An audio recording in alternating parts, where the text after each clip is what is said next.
kondisi ya, dia minta supaya saya harus ada surat pengantar dari SMP negeri dan atau orang tua. Saya diam aja, balik saya.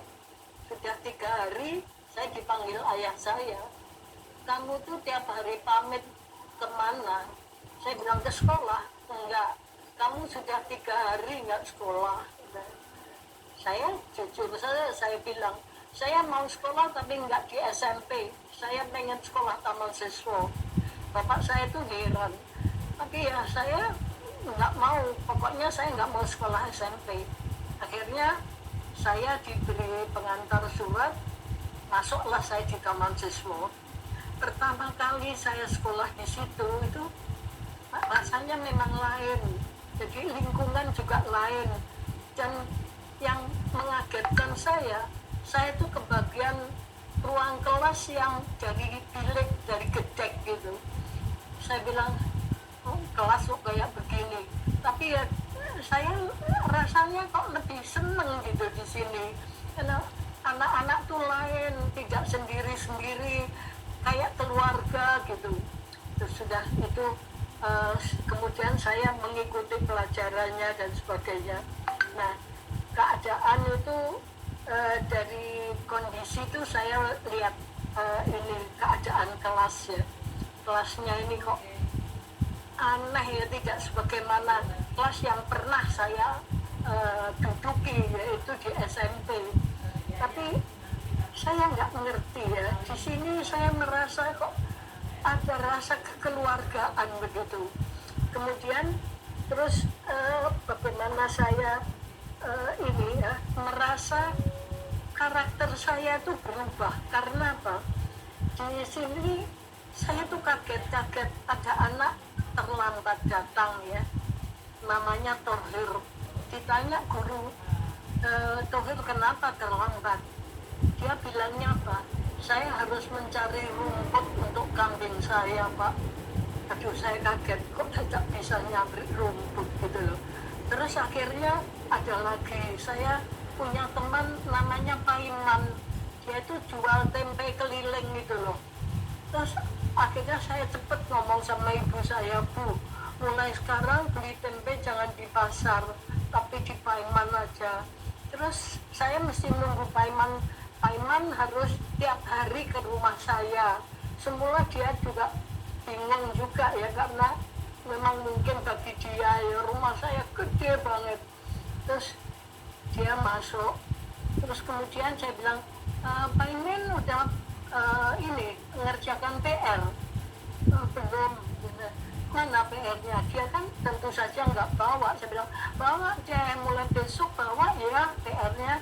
Kemudian PR itu saya kerjakan bersama Pak Imin, dan saya merasa senang banget karena biasanya saya nggak boleh ngelesot di lantai, itu duduk di lantai nggak boleh, tapi saya dengan Pak Imin itu ngerjakan PR berdua gitu dengan Pak Imin. Kemudian ada lagi, kecuali Pak Imin yang jual tempe itu, saya lihat ada Rahmat, anaknya bagus tapi anaknya tukang patri dia. Jadi dia kadang-kadang terlambat, kadang semula saya pikir anak ini kok seenaknya aja, tapi ternyata yaitu dia harus kerja gitu. Jadi saya merasa di situ tuh ini apa, timbul perasaan saya yang semula tidak pernah saya pikirkan, bahwa di situ saya lihat orang yang nggak punya ya, terus ada yang sepatu itu nggak mengkilap tapi sepatu sak-saknya. Nah, jadi saya mulai kenal dengan lingkungan yang lain sekali dengan apa yang semula saya alami. Di sini saya mulai senang gitu, jadi merasa ini, meskipun saya hibur diri saya sendiri, meskipun kelas saya jelek, tapi nanti ini kelas ini nanti harus menghasilkan murid-murid yang tangguh, murid-murid yang berhasil gitu. Jadi itu menjadi ini diri saya sendiri. Dan di situ itu kemudian saya ini apa melihat ya di kelas itu ini ini suatu pelajaran bagi saya. Suatu kali saya masuk kelas yang gede itu bangkunya nggak karu-karuan, berdebu. Terus ini guru mengatakan, ini kenapa kelas ini kok tidak bersih gitu.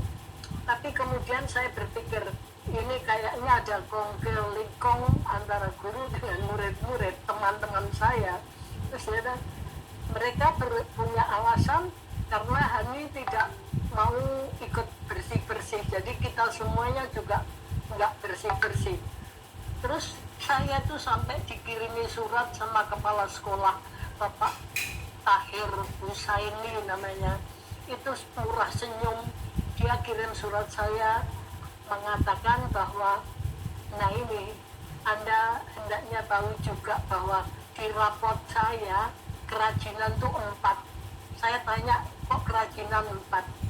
Karena kamu nggak pernah bersih-bersih, nggak pernah nyapu, nggak pernah kelut-kelut katanya, itu membersihkan semuanya yang ada di kelas. Saya diam aja. Terus saya dibilangin bahwa ini semua untuk kamu nanti,